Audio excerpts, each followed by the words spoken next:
Jangan di-skip dulu, ada kisah menarik tentang dibangkitkannya Nabi Muhammad di hari kiamat. Manusia yang pertama dibangkitkan saat hari kiamat kelak adalah Nabi Muhammad. Dalam sebuah kitab Dakoikul Ahbar dikisahkan, setelah hari kiamat tiba, Allah akan membangkitkan 4 malaikat untuk menjemput Rasulullah. 4 malaikat tersebut adalah Jibril, Israfil, Mikail, dan Israel. Setelah itu, Allah membangkitkan malaikat Ridwan, kemudian memerintahkan menghiasi surga untuk Rasulullah dan umatnya. Allah Subhanahu wa Ta'ala kemudian membangkitkan Buraq, yang merupakan makhluk dari golongan hewan untuk pertama dibangkitkan.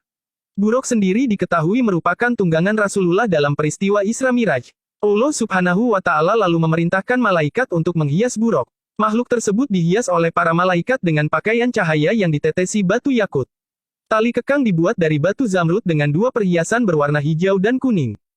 Buraq bersama 4 malaikat kemudian menjemput Nabi Muhammad dan membangkitkan dari alam kubur. Para malaikat menuju bumi yang telah tak tersisa. Malaikat sempat kesulitan mencari makam Nabi Muhammad. Namun tak lama, cahaya muncul dari makam Nabi Muhammad. Para malaikat pun mengetahui bahwa cahaya tersebut merupakan pertanda keberadaan makam Nabi Muhammad. Para malaikat langsung menuju makam Nabi Muhammad. Malaikat Jibril lalu memerintahkan malaikat Israfil untuk menyeru kepada Nabi Muhammad dan membangkitkannya. Meski hal tersebut merupakan tugasnya, malaikat Israfil enggan melakukannya. Malaikat Israfil justru meminta malaikat Jibril untuk menyeru kepada Nabi Muhammad. Malaikat Jibril merasa malu, sehingga tugas tersebut kemudian dilimpahkan kepada malaikat Mikail. Namun saat malaikat Mikail menyeru kepada Nabi Muhammad untuk bangkit dari kubur, Nabi Muhammad tidak bangkit dari kuburnya. Para malaikat pun meminta kepada malaikat Israel. Malaikat Israel menyeru kepada Nabi Muhammad. Namun lagi-lagi juga tidak terdapat tanda-tanda kebangkitan Nabi Muhammad. Malaikat Israfil kemudian mencoba menyerunya, tapi juga tidak berhasil. Kemudian malaikat Israel menyerunya dengan berbeda, "Wahai ruh yang baik, berdirilah untuk memutuskan hari keputusan, hari diperhitungkan amal perbuatan, dan hari ditampakkannya amal perbuatan kepada Zat yang Maha Pengasih."